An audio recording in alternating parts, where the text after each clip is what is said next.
Good morning, everyone. Okay, so we are about 4 minutes.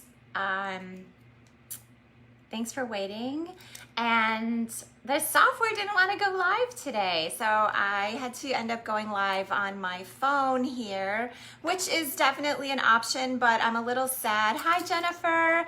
I'm a little sad because I had these really nice, I had a presentation for you guys this morning. I had nice slides and everything, so I can't show my slides. I'm sorry about that.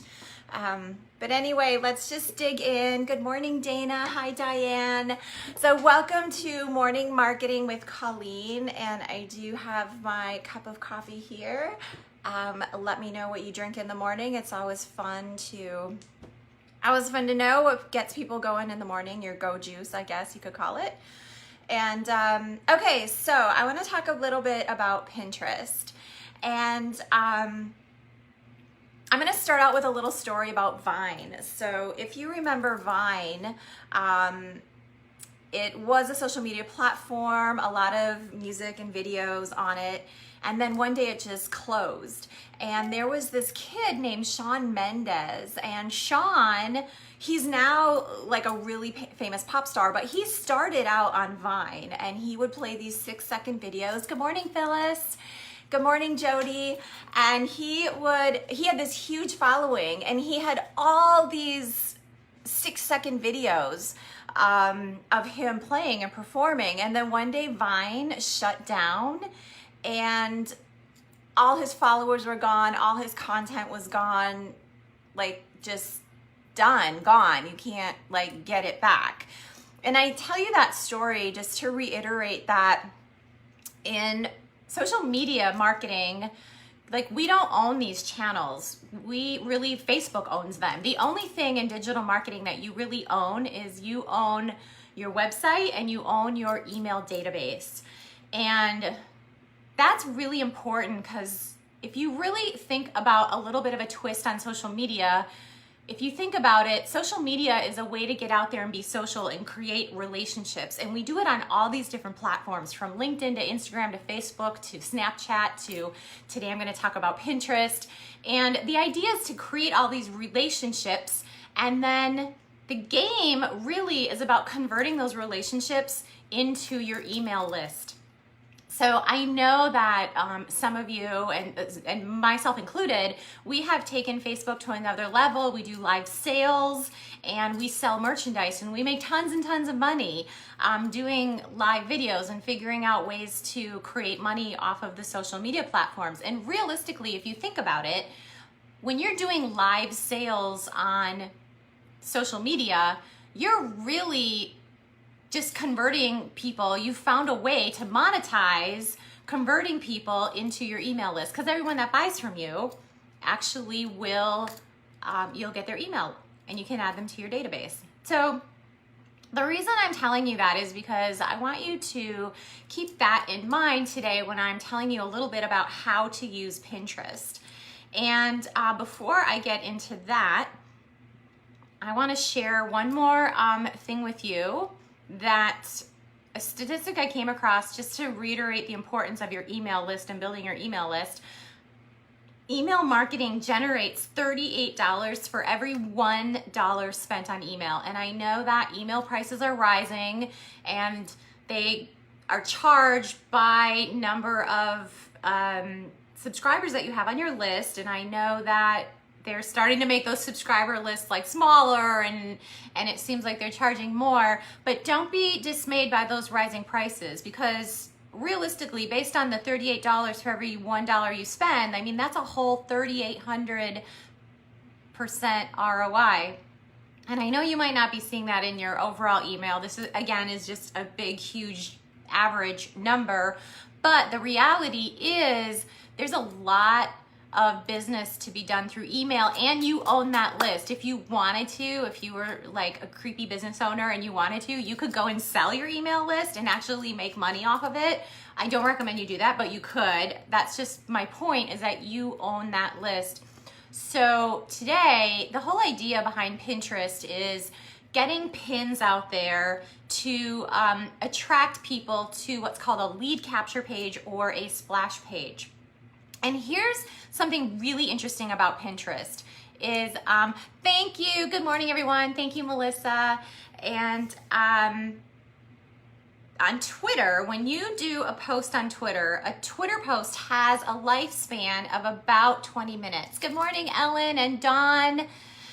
So 20 minutes on Twitter. Facebook, a regular post on Facebook has an average lifespan of about 40 minutes. You can have up to 2.5 hour window of engagement. And most graphics actually get 75% of their engagement within their first 2 hours of being posted. That's on Facebook. So 20 minutes lifespan for a post on Twitter, unless you do a hashtag and it totally gets up. Good morning, Martha. Thank you so much. Good morning, Adele. Hi, Dawn. And on Facebook, 40-minute lifespan. Okay, so Pinterest, are you ready for this? Pinterest, the lifespan of one pin, that's what it's called, a post, it's called a pin, is 3.5 months. 3.5 months. So you get way more mileage out of your great Pinterest posts. Now you're probably thinking, but Colleen, like, we don't have merchandise in the store for 3.5 months. Like, I can't do that. Well, that is not how you use Pinterest. So Pinterest is not about going through your new arrivals and getting all your new arrivals and putting them on Pinterest for sale. You can totally do that if you want to do that. Like, you can totally do that. Just make sure in your little type, in your content on your pin that you say this is a one-of item. If you're interested in buying this, like, act fast because this item will not be available for long if that's the way you're doing it. But I don't recommend you use Pinterest that way. Pinners use Pinterest for planning. So your objective is not to post items for sale, but to actually post whole entire outfits, whole entire vignettes. And the goal to use Pinterest is to build up your email. That's what you really want to do. So what you're going to do is you're going to create some kind of like hook or some kind of special offer, and you create a landing page, and you want to attach the landing page onto your website, because when people come to your landing page, that's going to totally help your SEO for your website. So create a landing page or a splash page. If you hear those terms used intermittently, they're the same exact thing. Some people call it a splash page, some people call it a lead capture page. And you only have to do 4 a year, because an average pin lasts 3.5 months. So you only really have to do 4 different landing pages every year. That's pretty awesome, 1 per quarter. And if you want to keep them seasonal, you can. And create a landing page where you're offering, ebooks are out. No one reads ebooks anymore. That used to be the big thing. But instead, offer a fall fashion guide, or offer, even the holidays are coming, you can even offer something like a wine pairing guide. And you're in fashion and you're like, why would I offer a wine pairing guide? Well, if that's what your followers are looking for, and that's what the majority of your market is into, drinking wine, let's teach them about wine and how to drink, wine for the holidays. And okay, they know how to drink it, but what to drink it with for the holidays. And so the whole idea is you're providing some useful information to them.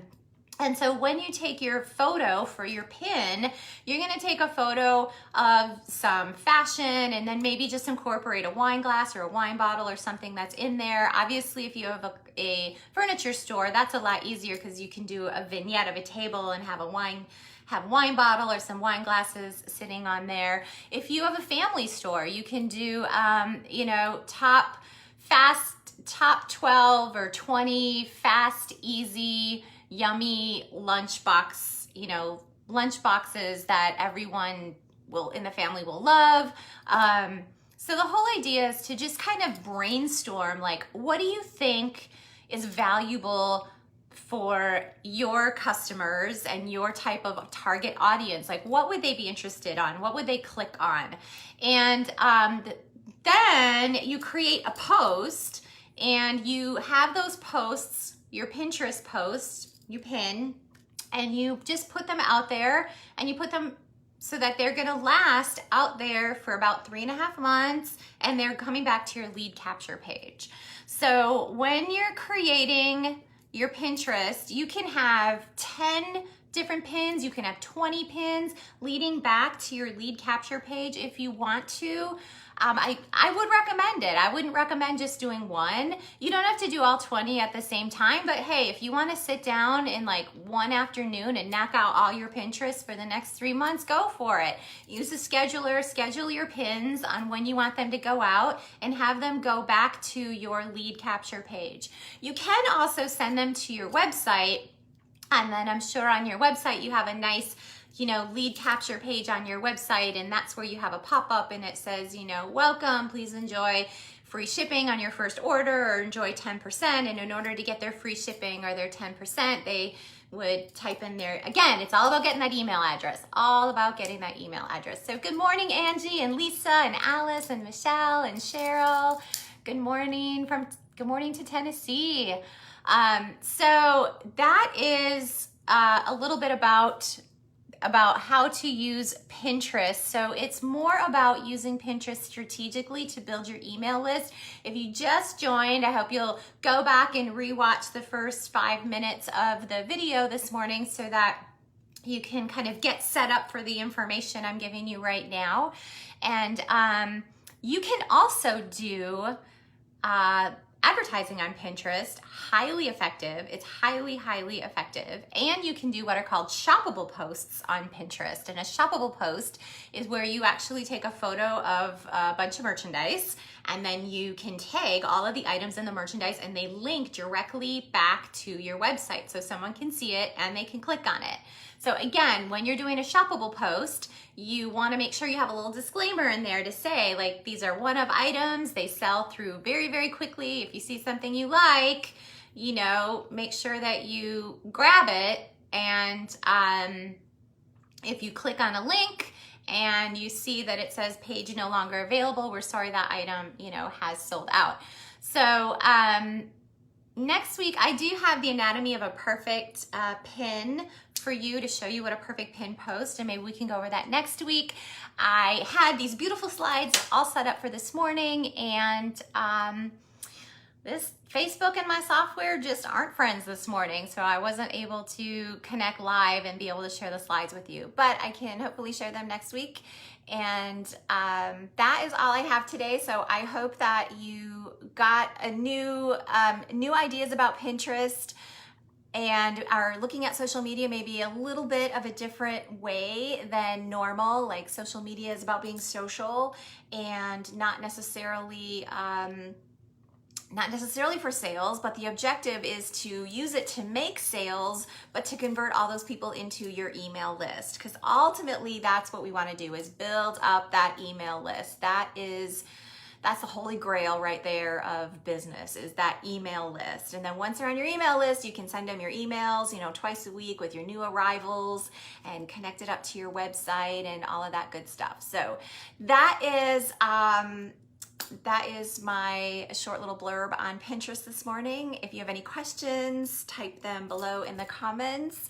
Thank you so much for tuning in, and I hope you guys have an amazing week, and I wish you lots and lots of sales. So, bye-bye.